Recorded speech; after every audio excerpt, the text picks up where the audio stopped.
इस वीडियो में हम 1971 के युद्ध के बाद पाकिस्तान द्वारा बंदी बनाए गए 54 युद्ध कैदियों की बात करेंगे।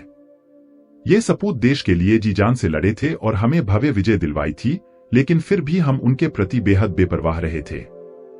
वीडियो में जानेंगे कि कितनी जल्दी भारतीय राजनेता उन्हें भूल गए और उनके प्रति निष्क्रिय रहे। हम यह भी जानेंगे कि उन वीर सपूतों के घर के लोगों को क्या क्या झेलना पड़ा।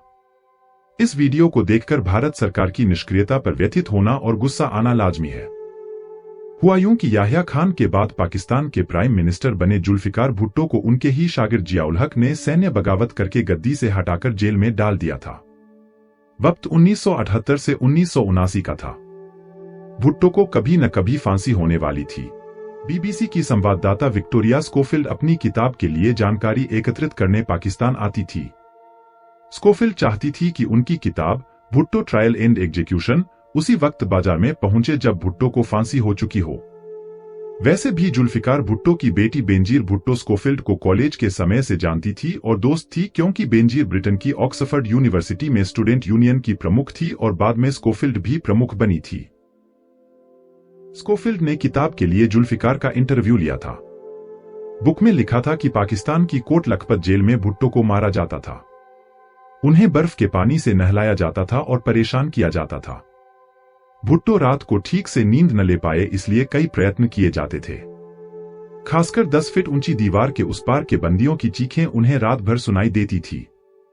भुट्टो को जानना था कि वो कौन लोग हैं जिन्हें इतना ज्यादा प्रताड़ित किया जा रहा है, इसलिए उन्होंने अपने वकील याह्या बख्तियार को उन कैदियों के बारे में पूछा। बख्तियार को भी उनके बारे में पता नहीं था, लेकिन वो जेल में भुट्टो से मिलने सप्ताह में 2 बार आते थे, इसलिए उन्होंने कुछ जेलरों से इस बारे में पूछा। तब पता चला कि वो कोई आम कैदी नहीं थे और ना ही वो पाकिस्तानी थे। वो 1971 के युद्ध में पकड़े गए भारतीय युद्ध कैदी थे और अपना मानसिक संतुलन गंवा चुके थे। पिछले 7 साल से उन्हें अंडरग्राउंड जेल में रखा गया था और भयंकर प्रताड़ित किया जा रहा था। जेल की छोटी सी खिड़की से उनकी चीखें भुट्टो तक पहुंचती थी। हालांकि भुट्टो इन युद्ध कैदियों के बारे में अनजान हो ऐसा नहीं हो सकता था, क्योंकि 1973 से लेकर 1977 तक वो पाकिस्तान के प्रधानमंत्री थे। इस दौरान भारत ने उन्हें अपने युद्ध कैदियों की सूची दी थी। तब भुट्टो एक ही जवाब देते थे कि शिमला करार के बाद हुई युद्ध कैदियों की अदला बदली के बाद पाकिस्तान में अब भारत का कोई युद्ध कैदी बचा ही नहीं है। भारत सरकार ने भी इस झूठ को मान लिया। स्कोफिल्ड आगे लिखती है कि भारतीय कैदियों की मानसिक हालत जानने के बाद और भुट्टो को सोने में दिक्कत होती थी, इसलिए उन्होंने जेल के सत्ताधीशों को पत्र लिखा कि उन्हें वहां से हटाया जाए। भुट्टो ने इस पत्र की नकल अपने वकील को दी और वकील ने अखबारों को दी। पाकिस्तानी अखबारों में न्यूज छपे और आखिरकार भारतीय कैदियों को वहां से हटाया गया। फिर भी भुट्टो अपनी आधी नींद वाली रातों को भूल नहीं पाए थे और बाद में भी अपने पत्रों में जिक्र किया था कि 50 जितने पागलों को उनके वार्ड के पास रखा गया था और उनकी चीखें वो कभी नहीं भूलेंगे। मतलब कि भारतीय जवानों को अब भारत में होना चाहिए था, लेकिन उन्हें अभी भी भयंकर यातनाएं दी जाती थी। पाकिस्तान वहशीपन की हदें पार कर रहा था, जिसकी वजह से जवानों का मानसिक संतुलन बिगड़ रहा था। यह चौंकाने वाला खुलासा था। इस पुस्तक को जनरल जिया ने पाकिस्तान में प्रतिबंधित कर दिया, लेकिन भारत में भी इस पुस्तक की वजह से जितना हो हल्ला मचना चाहिए उतना नहीं मचा। भारतीय सैनिक पाकिस्तान की जेल में है, वैसा बयान उस पुस्तक में है। ऐसा भारत सरकार को पता चला, तब से बाजार में उस पुस्तक की कॉपियां अदृश्य होने लगी।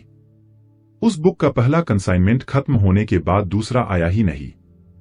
शायद सरकार का कोई प्रेशर रहा हो।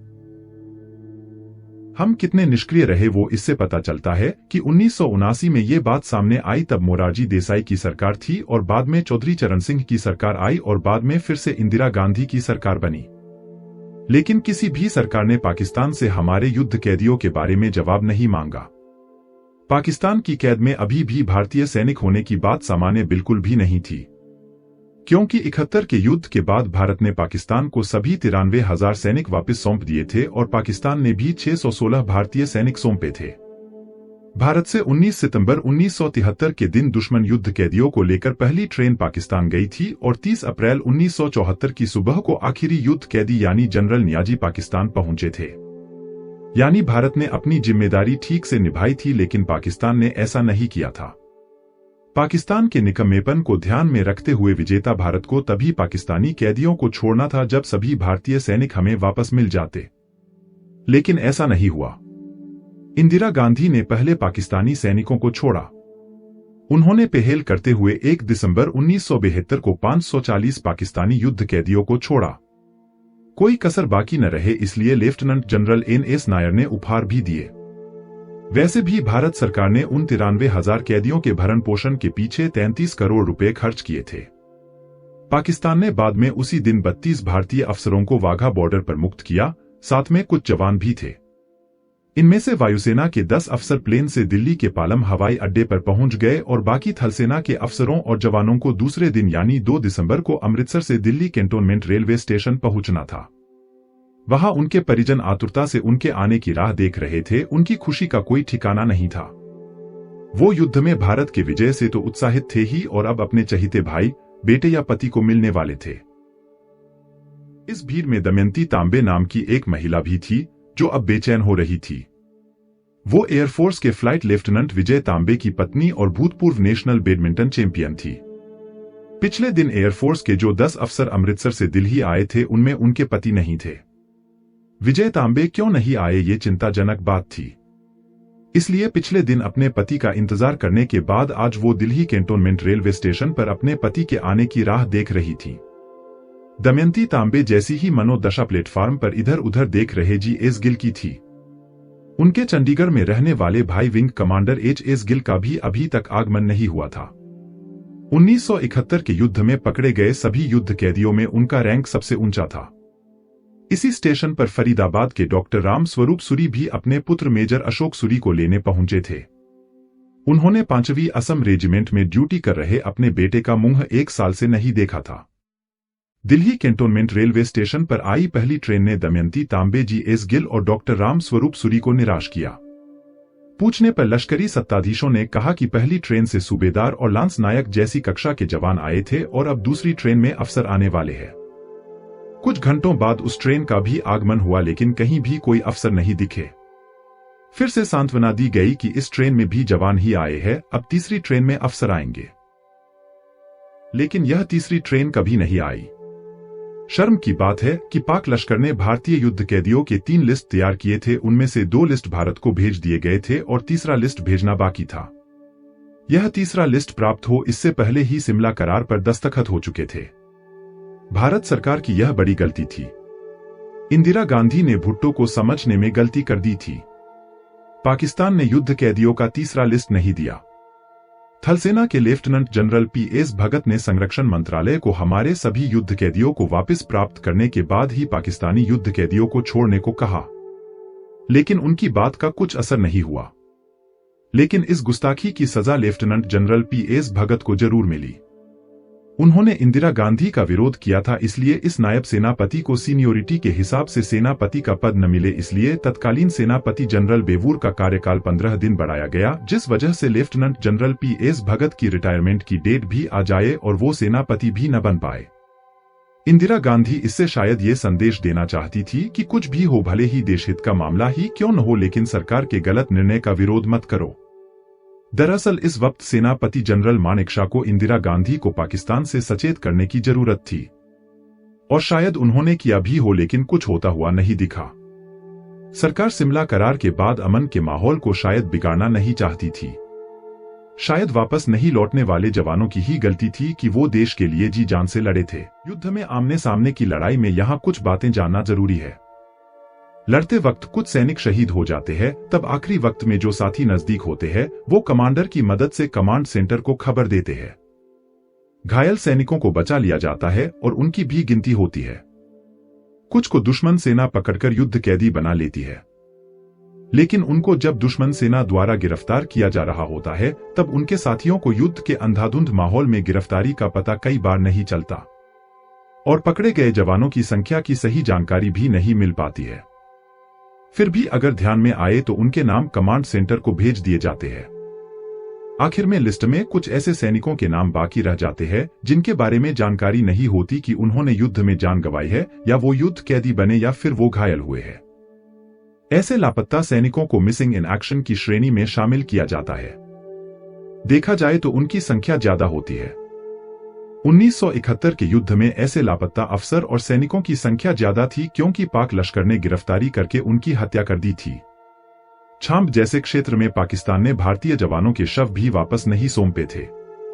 जब युद्ध के आंकड़े सामने आए तब पता चला कि भारत के शहीद होने वाले पायलट, नाविक और जवान तथा अफसरों की संख्या 3,843 थी, जबकि लापता फौजियों की संख्या 2,228 थी, जो लौटाए गए 616 की तुलना में बहुत ज्यादा थी।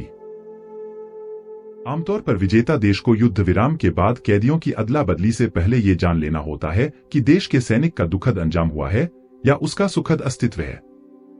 विजेता देश का पलड़ा भारी होता है, इसलिए वो पराजित देश के पास पूरा हिसाब मांग सकता है। ऐसा करने के लिए देश प्रेम और देश के जवानों के प्रति दायित्व की भावना के अलावा कुछ और की जरूरत नहीं होती। लेकिन ये दोनों ही गुण युद्ध में विजय से उन्मादित और पाकिस्तान के टुकड़े करने की राजकीय उपलब्धि के नशे में चूर सरकार में नहीं दिखे। सबसे महत्वपूर्ण सवाल यह था कि सरकार ने युद्ध कैदियों का तीसरा लिस्ट क्यों नहीं मांगा। लिस्ट मांगा गया होता तो जरूर मिल सकता था, क्योंकि अभी भी भारत के कब्जे में पाकिस्तान के 92,753 युद्ध कैदी थे। भारत की तुलना में पाकिस्तान के युद्ध कैदियों की संख्या 150 गुना ज्यादा थी, इसलिए भारत जो चाहे वो करवा सकता था। भारत को 2,228 के आंकड़े को लेकर अड़ जाना था, तब भुट्टो को मजबूरन झुकना ही पड़ता। लेकिन ऐसे मौके को हाथ से जाने दिया गया। भारत चाहता तो 93,000 युद्ध कैदियों के बदले 1971 के युद्ध के साथ साथ 1965 के युद्ध कैदियों को भी छुड़ाने के लिए बार्गेनिंग कर सकता था। लेकिन सरहद के उस पार नर्क जैसी जेल में कैद देशभक्त जवानों को बिल्कुल भुला दिया गया। इंदिरा गांधी ने 1965 के युद्ध के बाद लाल बहादुर शास्त्री वाली गलती को दोहराया था, जिन्होंने अंतर्राष्ट्रीय दबाव और भारतीय उपमहाद्वीप में शांति स्थापित करने हेतु 65 के युद्ध के बाद जल्दबाजी में ताशकंद करार कर लिए थे और स्ट्रैटेजिक इंपोर्टेंस वाली जीती हुई जगहों को पाकिस्तान को वापस लौटा दिया था। तब भी पाकिस्तान की जेल में हमारे कितने जवान हैं, इस पर ज्यादा ध्यान नहीं दिया गया था। उनके बाद गुलजारीलाल नंदा सरकार भी लगभग निष्क्रिय ही रही।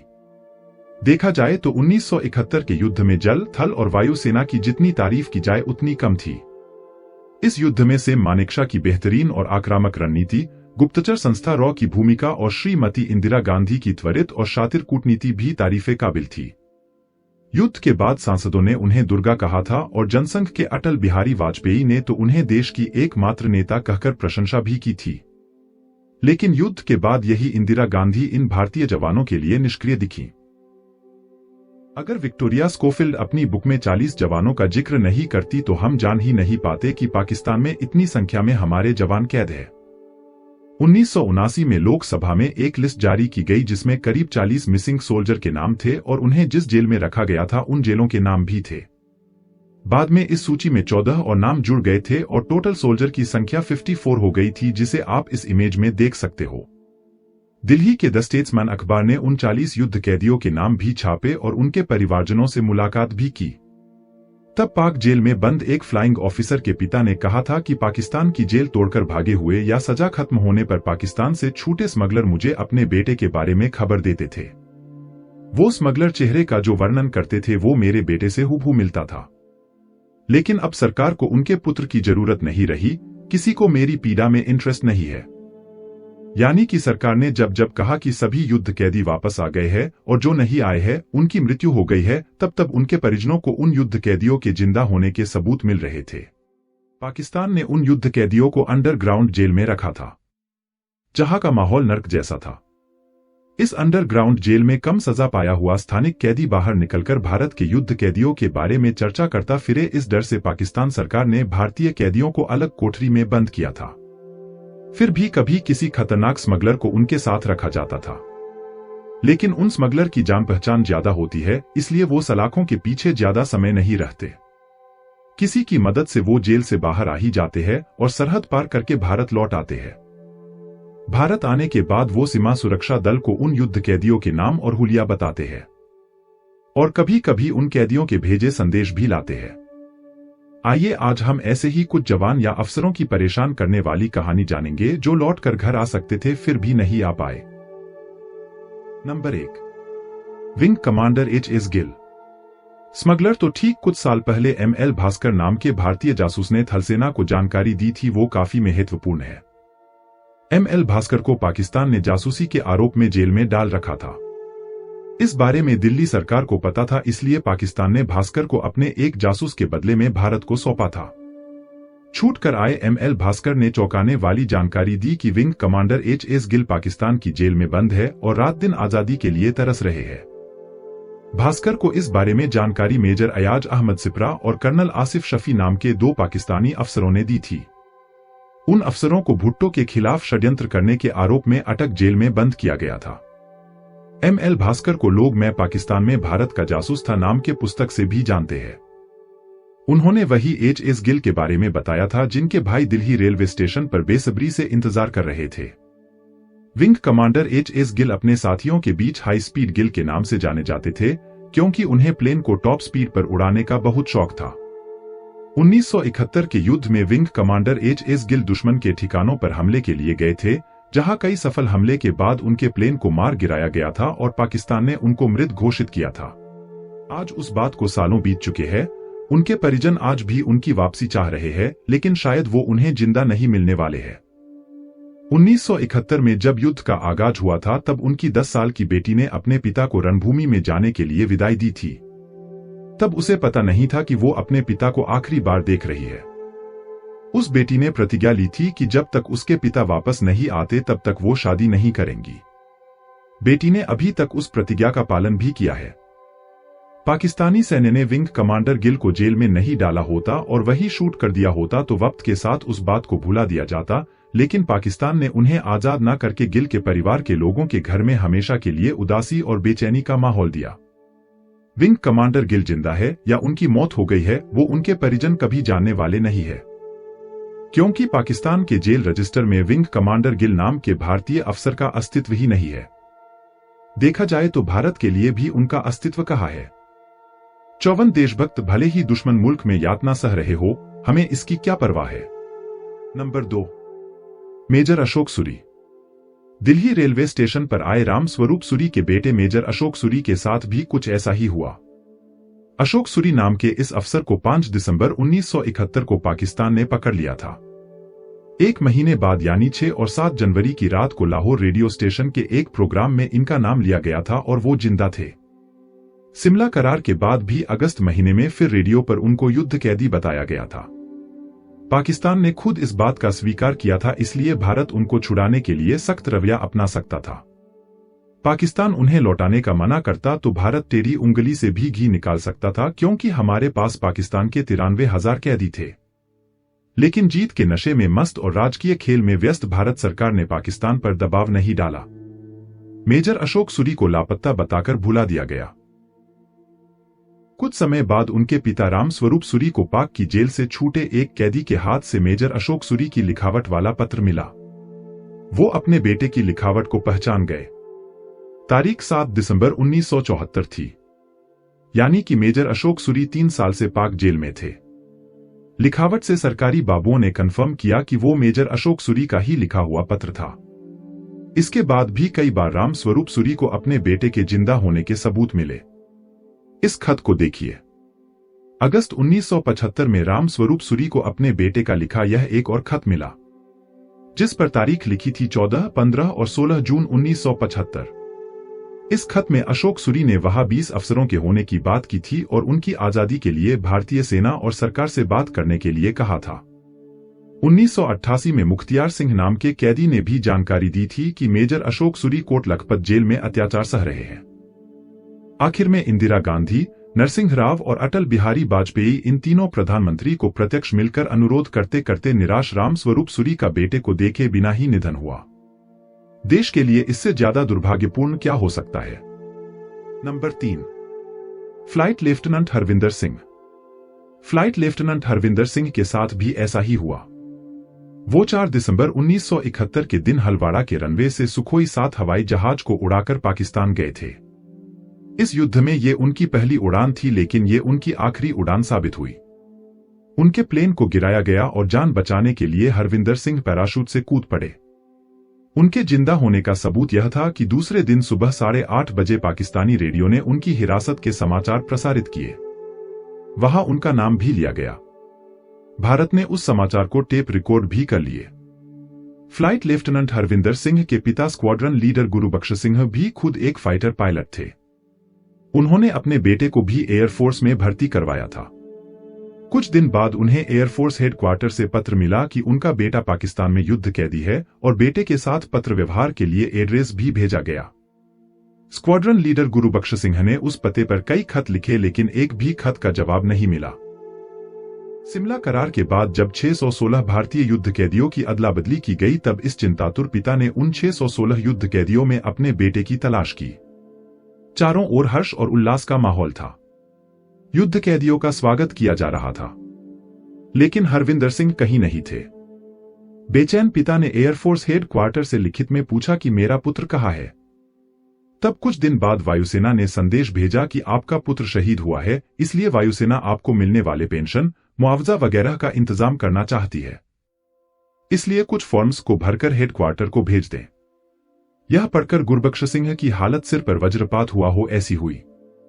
फ्लाइट लेफ्टिनेंट हरविंदर सिंह के सुखोई 7 प्लेन को 4 दिसंबर यानी युद्ध के दूसरे ही दिन गिराया गया था, और ठीक 10 दिन बाद एयरफोर्स ने पत्र लिखा था कि हरविंदर सिंह जिंदा होने के समाचार ऑल इंडिया रेडियो ने भी मॉनिटर किए हैं और आकाशवाणी के पास यह रिकॉर्डिंग भी मौजूद है, इसलिए चिंता की कोई बात नहीं है। फिर और 15 दिन बाद मिले पत्र में कहा गया था कि वो पाकिस्तान में युद्ध कैदी है।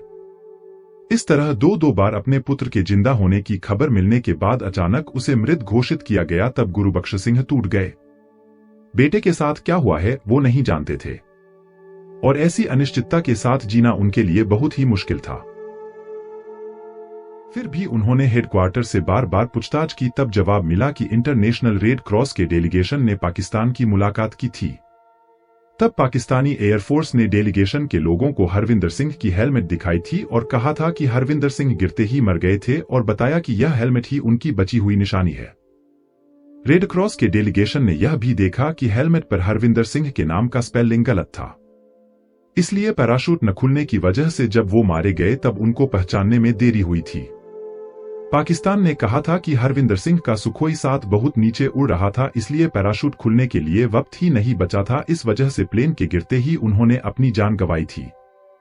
लेकिन हरविंदर सिंह के पिता, जो खुद फाइटर प्लेन उड़ाते थे, उन्होंने कहा था कि रूसी सुखोई 7 दुश्मन के रडार से बचने के लिए नीचे उड़ने के लिए ही बना होता है। यह प्लेन जब जमीन पर होता है तब भी अगर पायलट इजेक्शन सीट का बटन दबाते हैं तो पैराशूट खुल जाता है, क्योंकि सीट में कैटेपोल्ट की सुविधा है। यह कैटेपोल्ट सुखोई 7 के पायलट को सीट के साथ धक्के से प्लेन से दूर कर देता है, इसलिए पैराशूट खुलने के लिए काफी वक्त मिल जाता है, और पैराशूट नहीं खुलने का तो सवाल ही नहीं उठता। उन्होंने ये भी कहा कि कुछ दिन पहले वो जब अपने बेटे को मिले थे तब उनकी हेलमेट पर कोई भी नाम नहीं लिखा हुआ था, और हरविंदर सिंह खुद का नाम लिखने में गलती नहीं कर सकते थे। लेकिन फिर भी अगर ऐसा हुआ है तो जिनीवा कन्वेंशन के तहत पाकिस्तान ने उनको हरविंदर सिंह का सभी बचा हुआ सामान वापस भेज देना चाहिए था। साथ में कहा कि उन्होंने वायुसेना में कई साल गुजारे हैं, इसलिए वो जानते हैं कि किसी पायलट की जब मृत्यु होती है तब उनकी रिंग, घड़ी या कंठी जैसा सामान उनके रिश्तेदारों को भेज दिया जाता है। पाकिस्तान के पास अगर हरविंदर सिंह की हेलमेट थी तो उनको भेजा क्यों नहीं गया? और भारत सरकार ने भी उनके बेटे के लिए जिनीवा कन्वेंशन के तहत यह सवाल अंतर्राष्ट्रीय स्तर पर उठाकर कड़ा रुख क्यों नहीं अपनाया? पाकिस्तान ने सभी भारतीयों को नहीं लौटाया, फिर भी उसके बाद हमने पाकिस्तानी युद्ध कैदियों को क्यों छोड़ दिया? सबसे बड़ा सवाल यह था कि एयरफोर्स हेडक्वार्टर ने किस आधार पर उनके बेटे को शहीद घोषित किया था। इस बाप के ऐसे कई सवालों के उत्तर कभी नहीं मिलने वाले थे। Number 4, major Ghosh. 1971 के युद्ध के बाद वापस न लौटने वाले अफसरों में मेजर ए.के. घोष भी थे। इस जवामर्द का सैनिकों की अदला बदली के वक्त आगमन नहीं हुआ था, तब उनकी पत्नी ने अपना मानसिक संतुलन लगभग खो ही दिया था। इस पत्नी के पास अपने पति पाकिस्तान जेल में मौजूद है, इसका दस्तावेजी सबूत भी था। युद्ध खत्म होने के 10 दिन बाद पाकिस्तानी जेल में सलाखों के पीछे खड़े मेजर ए.के. घोष की फोटो अमेरिकन मैगजीन टाइम ने छापी थी। 27 दिसंबर 1971 में 29वें पन्ने पर छपी इस फोटो को आप देख सकते हो। पाकिस्तान की बेशर्मी की कोई सीमा नहीं थी। मेजर घोष के अस्तित्व को ही नकार दिया गया था। मेजर घोष के भाई दिल्ली संरक्षण मंत्रालय के बार बार धक्के खाते रहे।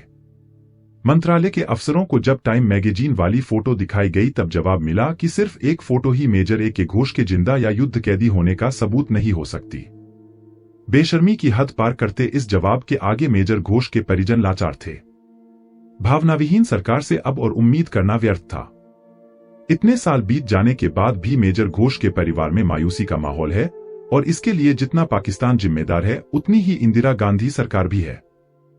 सबूत होने के बावजूद भी 93,000 पाक युद्ध कैदियों के बदले में मेजर ए के घोष या फ्लाइट लेफ्टिनेंट हरविंदर सिंह की वापसी के लिए कुछ नहीं किया गया। जल्द से जल्द शिमला करार करके पाकिस्तान को झुकाना उनके लिए ज्यादा महत्वपूर्ण था। न्यूज की रिकॉर्डिंग या टाइम मैगजीन की फोटो दिखाकर सरकार इस शुभ कार्य में विलंब नहीं चाहती थी। नंबर 5 और 6, फ्लाइंग ऑफिसर सुधीर त्यागी और फ्लाइंग लेफ्टिनेंट मुरलीधरन। 4 दिसंबर 1971 के दिन 2 भारतीय हंटर प्लेन ने पाकिस्तान के पेशावर के हवाई अड्डे पर बमबारी के लिए टेक ऑफ किया था। सरहद से पेशावर दूर था, इसलिए मिशन बहुत खतरनाक था। हंटर प्लेन 1950 में बने थे, इसलिए उनकी स्पीड कम थी। इस लंबे प्रवास के दौरान पाकिस्तानी एंटी एयरक्राफ्ट तोप और हंटर से 2 गुना स्पीड वाले F-104 फाइटर हंटर को निशाना बना सकते थे और इसकी संभावना भी ज्यादा थी। फिर भी मातृभूमि की रक्षा के लिए फ्लाइंग ऑफिसर सुधीर त्यागी और फ्लाइंग लेफ्टिनेंट मुरलीधरन जान हथेली पर लेकर निकल पड़े, क्योंकि पाकिस्तानी वायुसेना भारत पर हमला करे उससे पहले ही पेशावर हवाई अड्डे को नाकाम करना बहुत जरूरी था। रडार से बचते दोनों प्लेन पेशावर पहुंच गए, लेकिन वहां अनहोनी हुई। पाकिस्तान ने पेशावर हवाई अड्डे के चारों ओर एंटी एयरक्राफ्ट तोप का जमावड़ा लगाया था। दोनों फ्लाइंग ऑफिसर के हंटर प्लेन को मार गिराया गया, लेकिन उससे पहले दोनों पायलट पैराशूट की मदद से कूद पड़े। युद्ध शुरू हुए 48 घंटे भी पूरे नहीं हुए थे, इसलिए भारत ने गंवाए हुए पायलट की संख्या भी ज्यादा नहीं थी।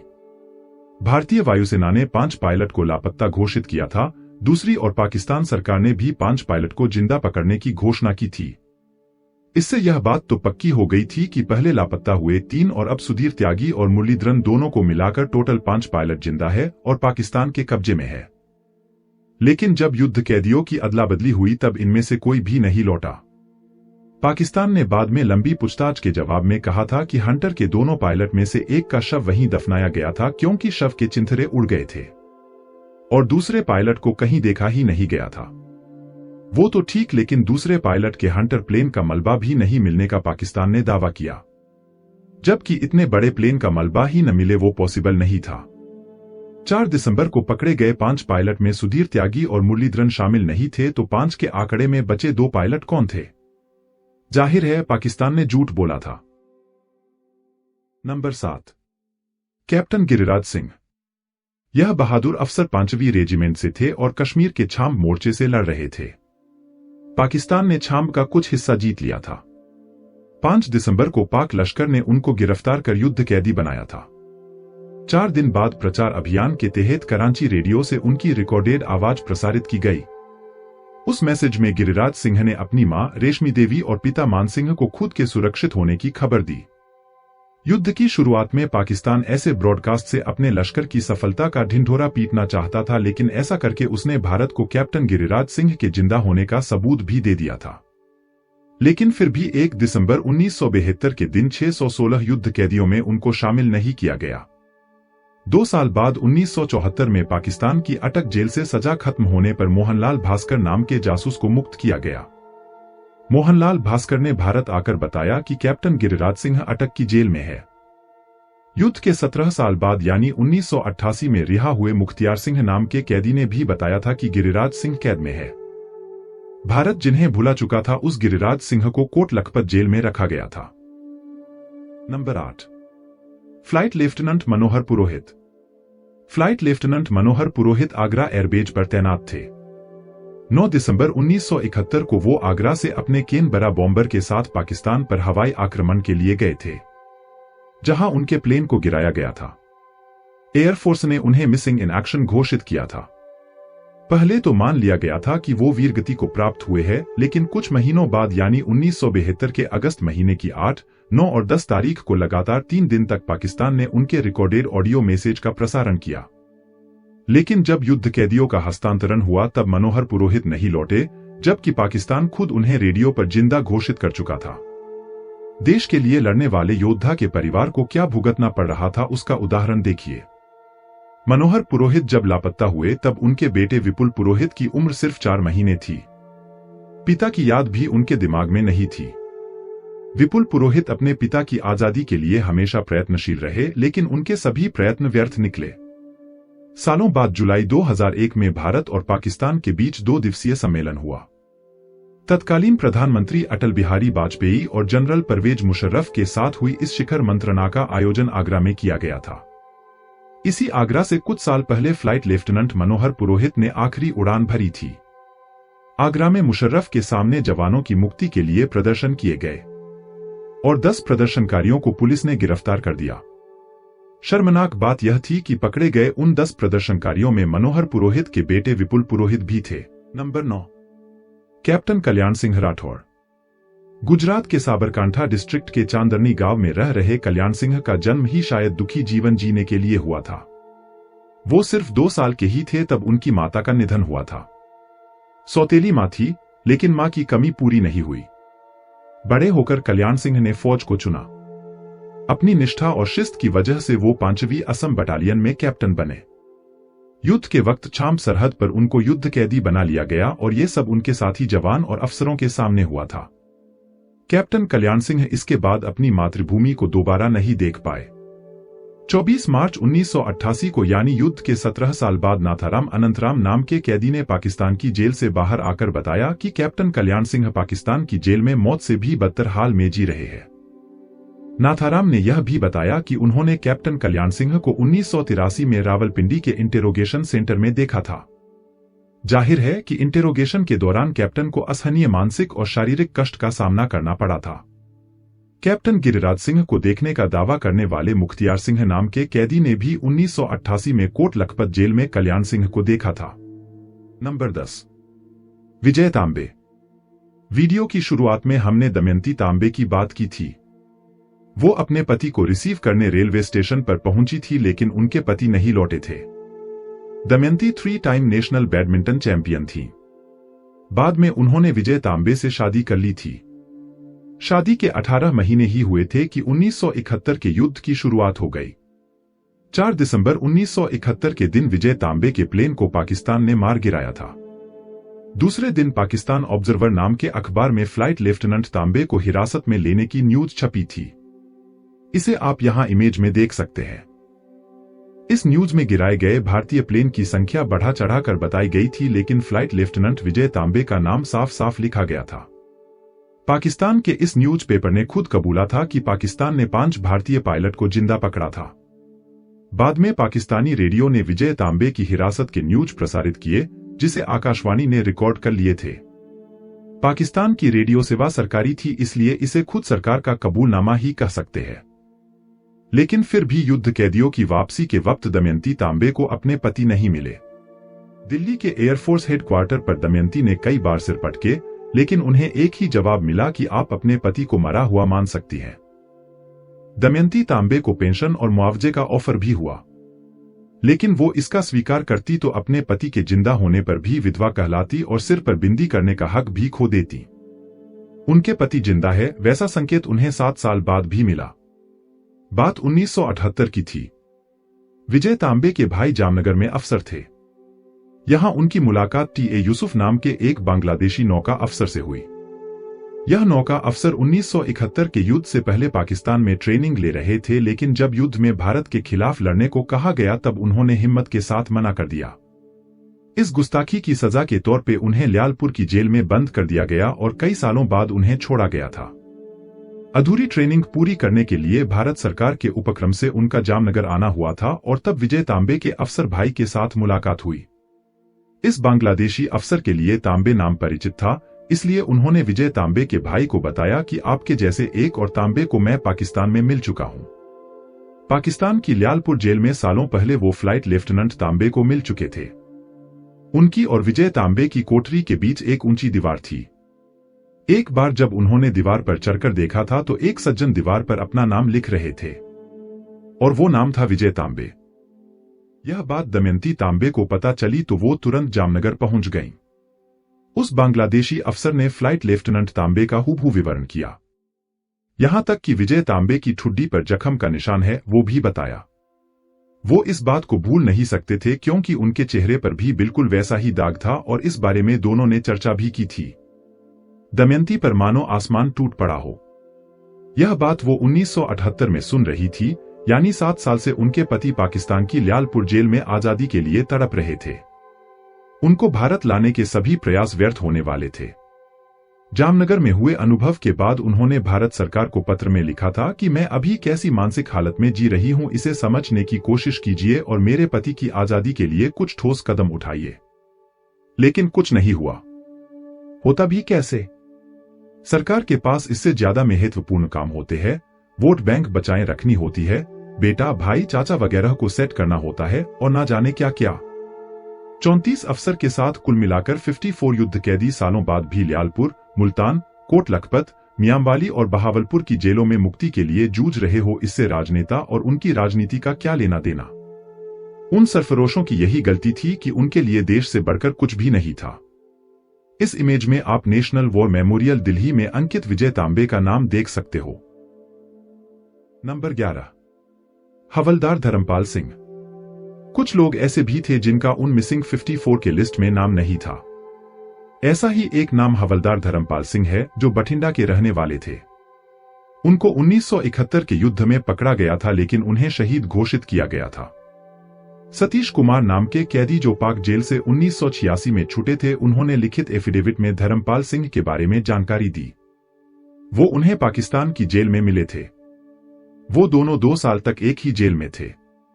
2012 में पाकिस्तान की जेल से छूटे सुरजीत सिंह नाम के कैदी ने भी धर्मपाल सिंह से मिलने का दावा किया था। हमने यहां तक 11 फौजियों के दर्दनाक किस्सों के बारे में जाना। इसके अलावा captain Dilgir Singh Jamwal, flying lieutenant RM Advani, squadron leader Mohinder Jain, lance naik Jagdish Raj, major Sharanjit Pal Singh Varaich, flying lieutenant SC Mahajan वगैरह की कहानी भी ऐसी ही थी। वो भी वतन वापसी के लिए तड़प रहे थे। आइए अब जानते हैं कि जब इन युद्ध कैदियों के परिजनों ने उनको घर वापस लाने के लिए सरकार से मांग की तो सरकार ने उनके साथ कैसा व्यवहार किया। इंदिरा गांधी के शासनकाल के दौरान PM सेक्रेटेरिएट में काम कर रहे मिस्टर धर नाम के अधिकारी ने युद्ध कैदियों के परिजनों को ज्यादा हो हल्ला नहीं करने की सलाह दी। सलाह देने वाले अधिकारी PN धर थे या DP धर थे वो कहना मुश्किल है।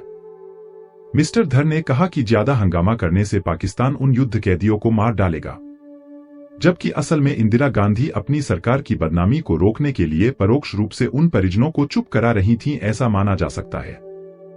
फ्लाइंग लेफ्टिनेंट मनोहर पुरोहित की पत्नी सुमन पुरोहित और फ्लाइंग लेफ्टिनेंट RM आडवाणी की पुत्री डोली आडवाणी दोनों को भी उनको मिली विचित्र सलाह के शब्द याद रह गए थे। यह दोनों महिलाएं शिक्षित होने की वजह से उनको सामने से फोन आया था, वरना बाकी अशिक्षित परिजनों के साथ हो रहे दुर्व्यवहार की तो कोई सीमा नहीं थी। हवालदार KL शर्मा की पत्नी संतोष शर्मा को कड़े शब्दों में कहा गया था कि सरकार के पास सिर्फ उन लापता युद्ध कैदियों को ढूंढना ही एकमात्र काम नहीं है। उनकी पत्नी को ऐसे शब्दों की उम्मीद नहीं थी। इस वजह से कुछ वक्त बाद संतोष शर्मा ने मानसिक संतुलन गंवा दिया और मानसिक रूप से अस्थिर बन गईं। सरकार चाहे इंदिरा गांधी, मोरारजी देसाई, राजीव गांधी, नरसिंह राव, अटल बिहारी वाजपेयी की हो या मनमोहन सिंह की हो, हर सरकार की फाइल में वो युद्ध कैदी कब के मर चुके थे। लेकिन पाकिस्तान की जेल में वो जिंदा है, उसके मजबूत प्रमाण मिल रहे थे।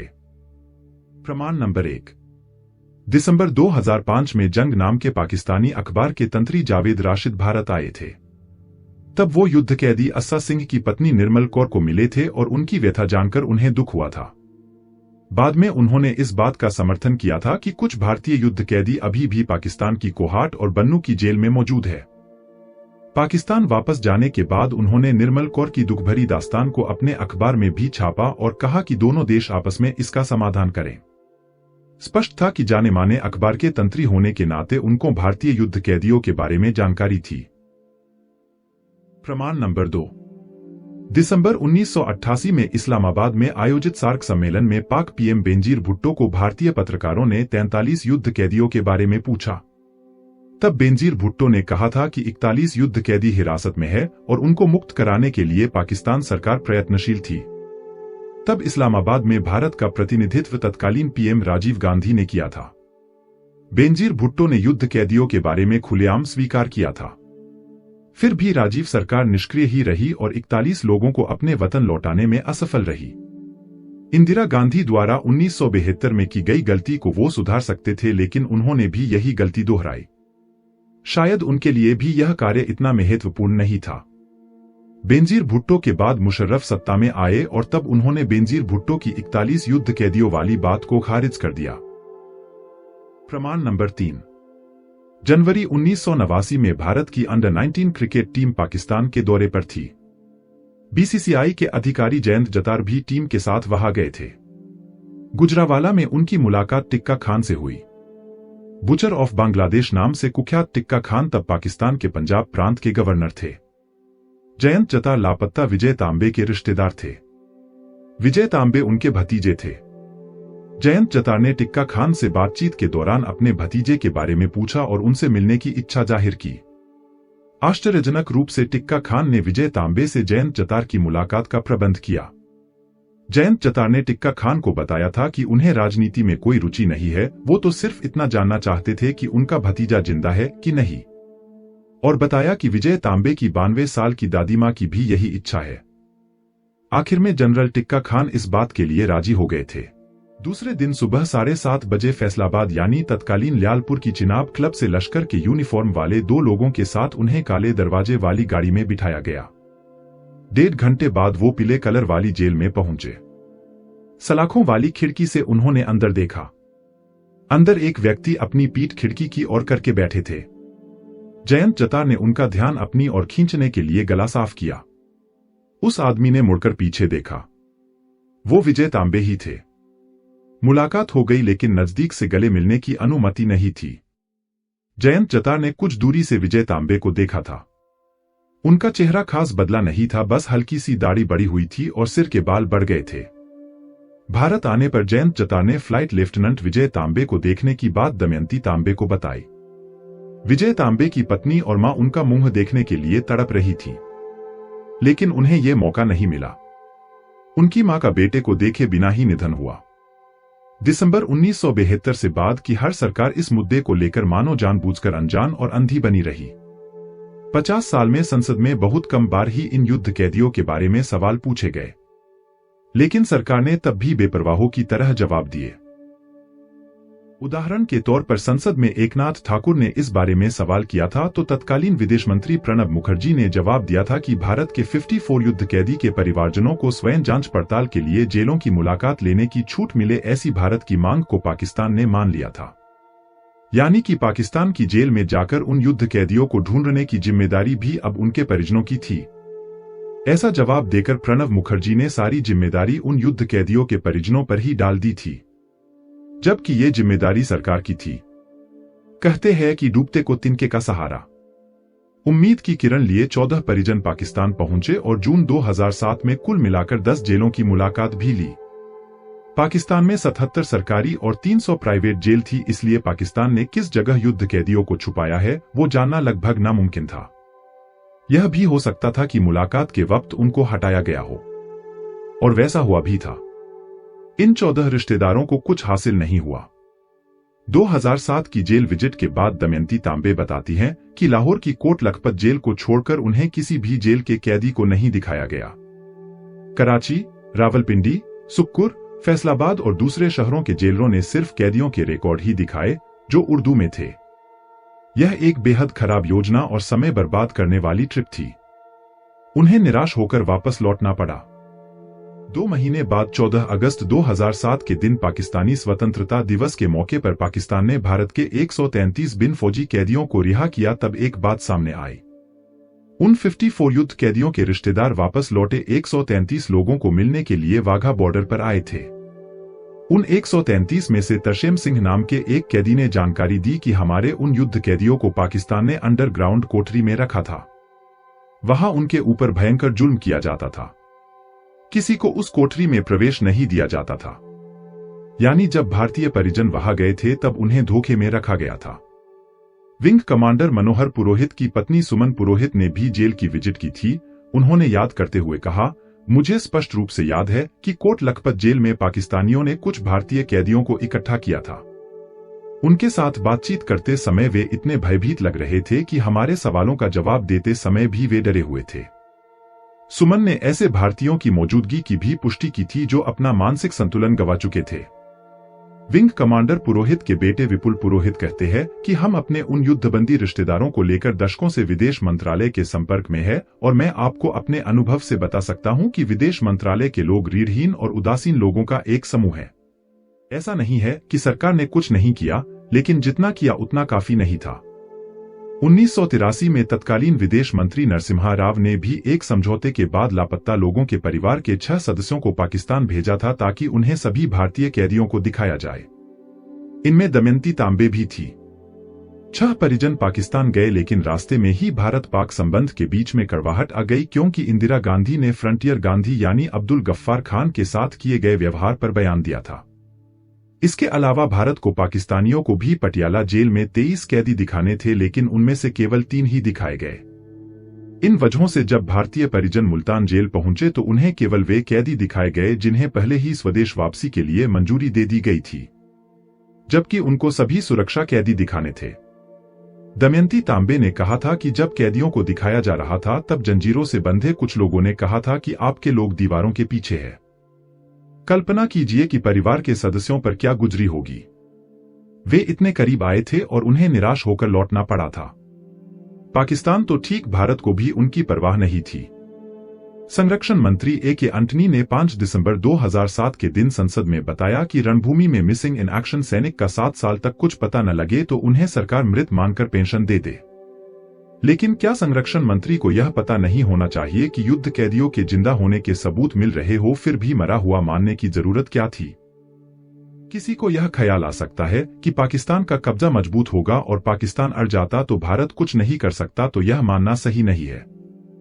पाकिस्तान के साथ डिप्लोमेटिक रिलेशंस खत्म करके मिसिंग 54 के मुद्दे को अंतर्राष्ट्रीय मामला बनाया जा सकता था। यूनाइटेड नेशंस में भी इस मामले को उठाया जा सकता था। सद्दाम हुसैन ने 1991 में जब कुवैत के युद्ध कैदियों को नहीं छोड़ा था तब कुवैत के लोग यूएनओ की जनरल असेंबली में गए थे और अपनी व्यथा के बारे में सभी देशों के प्रतिनिधि को बताया था, जिसके परिणाम स्वरूप सद्दाम हुसैन को उन युद्ध कैदियों को छोड़ना पड़ा था। भारत भी ऐसा कर सकता था, लेकिन ऐसा नहीं किया गया। भारत में ह्यूमन राइट एक्टिविस्ट और एडवोकेट एम के पॉल उन युद्ध कैदियों को भारत लाने के लिए अदालत में लगातार प्रयास कर रहे थे। इस लड़ाई में उनके पुत्र किशोर पॉल भी शामिल थे। अदालत में 54 युद्ध कैदियों के रिश्तेदार और 1971 के युद्ध के hero lieutenant general Jagjit Singh Arora शिकायतकर्ता थे। कोर्ट में कुल मिलाकर 111 बार सुनवाई हुई। सुनवाई के दौरान गुजरात हाईकोर्ट ने केंद्र सरकार को नोटिस भी भेजी, लेकिन नोटिस का समय पर जवाब नहीं दिया गया, इसलिए हाईकोर्ट ने केंद्र सरकार को 2 बार जुर्माना भी लगाया। 23 दिसंबर 2011 के दिन हाईकोर्ट ने केंद्र सरकार को इंटरनेशनल कोर्ट ऑफ जस्टिस में केस दर्ज कराने और 54 युद्ध कैदियों के आगे का वेतन का उनके परिजनों को भुगतान करने का आदेश दिया। हाईकोर्ट ने उन बहादुर युद्ध कैदियों की उपेक्षा के लिए केंद्र सरकार को फटकार भी लगाई। 12 साल बाद इस मामले का फैसला आया था। जीत के बाद एडवोकेट एम के पॉल ने कहा था कि वो आज इस धरती पर सबसे खुश व्यक्ति है, लेकिन उनकी यह खुशी ज्यादा देर तक टिकने वाली नहीं थी। इसे केंद्र सरकार की बदमाशी कहो या कुछ और, लेकिन केंद्र सरकार ने गुजरात हाईकोर्ट के इस फैसले को सुप्रीम कोर्ट में चैलेंज किया और अपने बचाव के लिए वक्त चाहिए ऐसा कहकर स्टे ऑर्डर ले लिया। संरक्षण मंत्रालय ने उन युद्ध कैदियों को ड्यूटी पर मानकर उनके परिजनों को वेतन देने की बात मानी थी, लेकिन उन्हें इंटरनेशनल कोर्ट में जाने से आपत्ति थी। आपत्ति का कारण क्या था वो क्या पता, लेकिन सरकार दशकों पुरानी उस बात पर विवाद खड़ा करके पाकिस्तान के साथ राजकीय रिश्तों को बिगाड़ना नहीं चाहती थी। वैसे रिश्ते कब सही थे? कभी नहीं। उन युद्ध कैदियों की उपेक्षा के लिए सभी सरकार दोषी थी।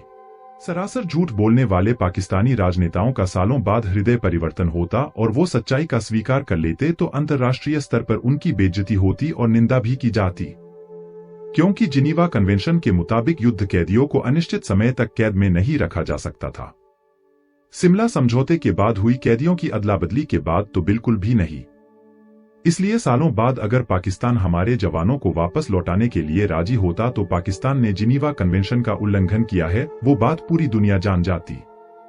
इसलिए पाकिस्तान ने बेहतर समझा कि उन युद्ध कैदियों के अस्तित्व को ही नकारा जाए। दूसरी ओर अगर भारत के राजनेता भी रह रहकर उन युद्ध कैदियों को मुक्त कराने में सफल हो जाते तो इतने सालों तक निष्क्रिय रहने के लिए जनता उनकी खबर ले लेती और सरकार को उनके रोष का सामना भी करना पड़ता। एक झूठ को छुपाने के लिए और झूठ बोलने पड़ते हैं। बिल्कुल वैसे ही इस मामले में इंदिरा गांधी की निष्क्रियता को छुपाने के लिए बाकी सरकार भी निष्क्रिय रही। देखा जाए तो युद्ध कैदियों को भूलने के पीछे दोनों देशों के अपने अपने कारण थे, जिसमें राजकीय स्वार्थ सबसे ऊपर था। इस स्वार्थ की वजह से गंदी राजनीति के प्यादे बन चुके उन युद्ध कैदियों के परिजनों पर क्या बीत रही होगी वो सोचिए। कोई बूढ़ा बाप अपनी जिंदगी खत्म हो इससे पहले अपने बेटे का मुंह देखने के लिए इसलिए तड़पता था क्योंकि उसका बेटा युद्ध में शहीद हुआ है, यह मानने को उसका मन राजी नहीं था। कोई पत्नी अपने पति की वापसी के लिए तरस रही थी। उसके पति को सरकार मृत मानती थी, लेकिन पति के जिंदा होने के कई सबूत मिलते थे। यह असमंजस का माहौल असहनीय था। कोई बेटा सालों पहले मातृभूमि के लिए छोड़कर जाने वाले अपने पिता के इंतजार में था। बाकी परिजनों की भी वैसी ही करुणाजनक मनोदशा थी। पाकिस्तान की टॉर्चर चेंबर जैसी जेल में उनके चहीते इंसान ने कल जान गंवा दी या एक हफ्ते या महीने बाद गंवाएगा, वो ये परिजन कभी भी नहीं जानने वाले थे। सभी रिश्तेदारों की तरह मनोहर पुरोहित की पत्नी सुमन पुरोहित ने भी 50 साल बाद भी अपने पति के वापस आने की उम्मीद नहीं खोई है। उनका कहना है कि जैसे मोदी सरकार विंग कमांडर अभिनंदन को वापस लेकर आई है, वैसे ही मेरे पति को भी वापस लाया जाए। सुमन पुरोहित ने एक इंटरव्यू में बताया था कि पहले की सरकार उनके पत्र का जवाब देती थी, लेकिन मोदी सरकार में सभी ने पत्र लिखे लेकिन एक भी पत्र का जवाब नहीं आया। युद्ध को खत्म हुए आज 52 साल बीत चुके हैं। पाकिस्तान की जेल में बंद और टॉर्चर का सामना कर रहे उन 54 देश प्रेमियों के नाम आज भी संरक्षण मंत्रालय की फाइल में दबे हुए हैं। काश 1971 के विजय के बाद पूरे देश में हर्षोल्लास था, वैसी ही खुशी उन युद्ध कैदियों के परिवार में भी होती और उन युद्ध कैदियों की वापसी विंग कमांडर अभिनंदन जितनी जल्दी हो पाती, लेकिन ये हो न सका।